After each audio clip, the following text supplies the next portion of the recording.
Kasi sir, Ay sir, wait lang muna. Good morning. good morning po. Oo. Hinihintay ko lang po kasi yung mga kasama ko doon sa Opo. building. Sa building. Iniilawan ako ng hindi naman ako nagtataka, kabababa ko lang eh. Oo. Kaya ka po pinapalis doon kasi po bawal. Hinihintay ko lang po, kaya nga pumiikot ako eh. Oh, may ano ka naman po, may driver license. O sige, pasuyo po ako ng driver license mo. Pasay. Malagpa po eh, di pa babago yung address ko. Ka ng Marshall. Di ba, alam ko na po kanina. O, antayin mo muna magsalita mo. Tayo, makinig tayo. Wag po tayong oo nga.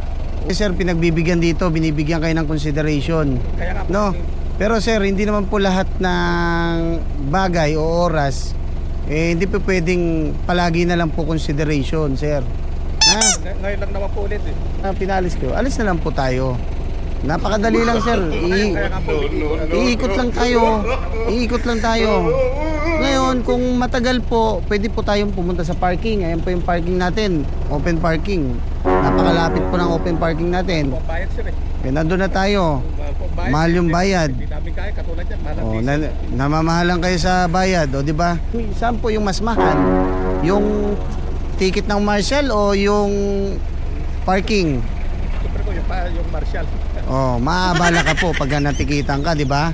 Kaya tayo, makinig na lang po tayo, di ba? Ano po naman po, kasi araw-araw po pumasok yan. Makinig tayo kasi imbis na mahal na yung gasolina. Yung sahod natin magkano lang? Minimum lang, di ba? Tapos titikitan ka pa.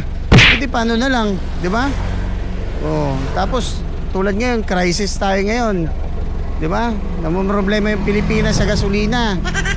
Kaya dapat tayo sumunod na lang tayo. Late na bagay lang, pero dapat sumunod tayo. Okay? Ha? Ito license mo, ha? Sige na. Kala ko, bababa ka agad yung Okay. kasama ko. Uy, sige na. Ingat ka. Babalikan ko lang pa yung mga kasama. Okay, sige. Si Marshall Moto, laging handang umalali. Yan ang moto para sa rider, para sa